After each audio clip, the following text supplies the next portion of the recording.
Hey guys, welcome to my YouTube channel. আমার চ্যানেলে আপনাদেরকে স্বাগত।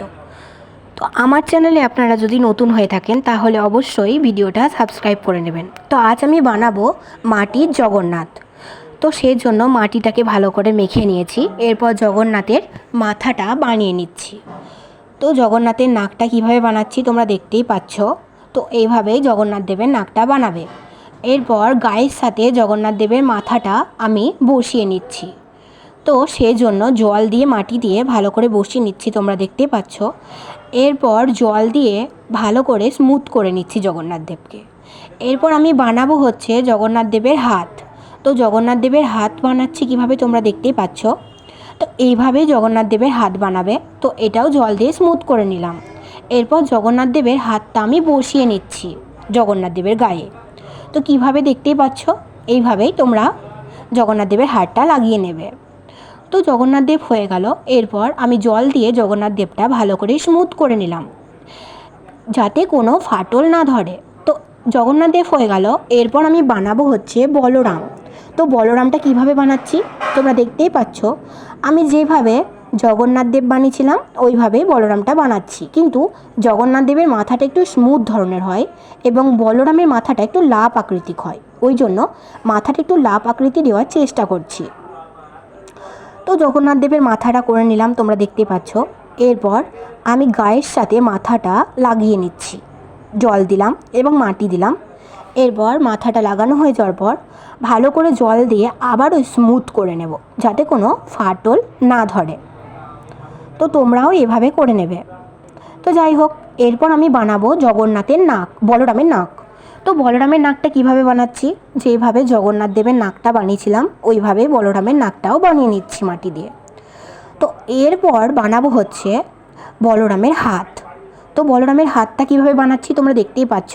যেভাবে জগন্নাথ দেবের হাতটা বানিয়েছিলাম মাটি দিয়ে ওইভাবেই বলরামের হাতটাও বানিয়ে নেব। এরপর আমি বানাচ্ছি সমুদ্রা মাটি দিয়ে। তো তোমরা দেখতেই পাচ্ছ সমুদ্রার মাথাটাও একটু লাভ আকৃতিক হয়, সেজন্য লাভ আকৃতিক বানিয়ে নিলাম। এরপর মাথাটা গায়ের সাথে বসিয়ে নিলাম। তো এরপর জল দিয়ে স্মুথ করে নিচ্ছি যাতে কোনো ফাটল না ধরে। তো এরপর সমুদ্রারও নাকটা বানিয়ে নিচ্ছি একটু ছুঁচলো টাইপের। তো যাই হোক, সমুদ্রার নাকও হয়ে গেল।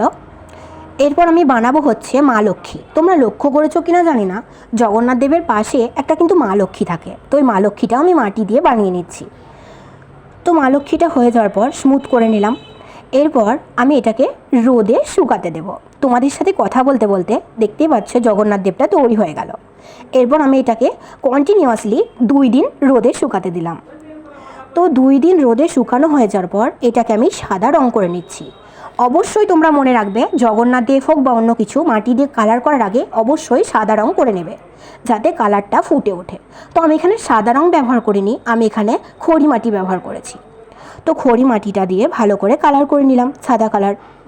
তো যাই হোক, আমি এভাবে বলরাম, সমুদ্রা, জগন্নাথ এবং মা লক্ষ্মীকে বানিয়ে নিলাম। এরপর আমি জগন্নাথ দেবকে শৃঙ্গার করব। তো কিভাবে, তো আমি চোখটা কিভাবে আঁকছি তোমরা দেখতেই পাচ্ছ, রং দিয়ে এইভাবেই তোমরা এঁকে নেবে।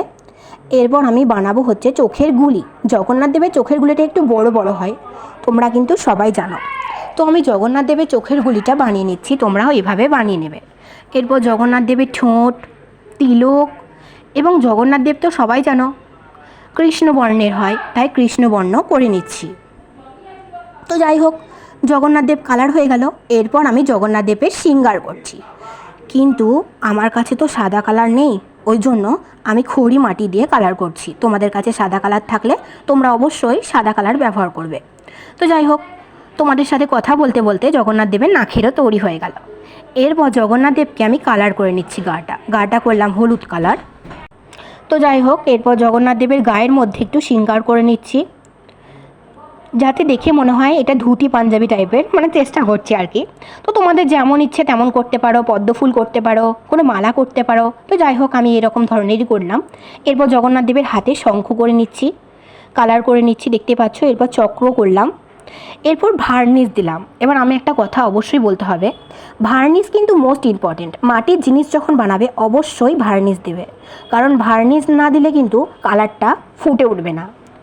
তো আমি ভার্নিশ দিয়ে দিলাম। এরপর আমি বানাচ্ছি হচ্ছে সমুদ্রা। তো সমুদ্রাটা কিভাবে কালার করছি তোমরা দেখতেই পাচ্ছ। এইভাবেই তোমরা কালার করে নেবে। তো এরপর হলুদ কালার করে নিচ্ছি, যেহেতু সমুদ্রা হলুদ কালার হয় তাই সমুদ্রার একটা স্মাইল করছে এরকম করে নিচ্ছি। তো সমুদ্রার নাকটা বানিয়ে নিচ্ছি লাল কালার দিয়ে, তোমরা ওইভাবে করে নেবে। এরপর সমুদ্রাকে টিপ পরাবো, সিঙ্গার করাবো, যেহেতু সমুদ্রা মেয়ে তাই। তো যাই হোক, এভাবেও তোমরা করবে। তো এরপর সমুদ্রাটা কালার করে নিচ্ছি, গাটা ওরকমই শেপ দিলাম, আমি একটু গয়না টাইপের চেষ্টা করলাম। তারপর সবুজ কালার করে নিচ্ছি গাটা। তো গাটা সবুজ কালার হয়ে যাওয়ার পর সিঙ্গার হয়ে গেল। এরপর বানাচ্ছি হচ্ছে মা লক্ষ্মী। তো মা লক্ষ্মীটা চোখ মুখ হয় না জগন্নাথ দেবের পাশে যেটা থাকে, তো ওটা বানানোর চেষ্টা করছি। তো যাই হোক, এরপর বানাচ্ছি হচ্ছে বলরাম। তো বলরামের চোখটা করে নিচ্ছি, যেভাবে জগন্নাথ দেবের করলাম ঠিক ওইভাবেই।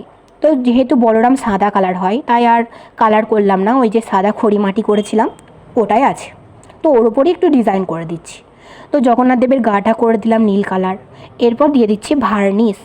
তো ভার্নিশ হয়ে গেল। এই যে সিঙ্গারগুলো দেখতে পাচ্ছ না, এই সিঙ্গারগুলো কিন্তু আমি বানিয়েছি। তো অত তো ভিডিও দেওয়া সম্ভব না, কারণ ভিডিওটা অনেক বড় হয়ে যাবে তাই। তো যাই হোক, হয়ে গেল আমার জগন্নাথ।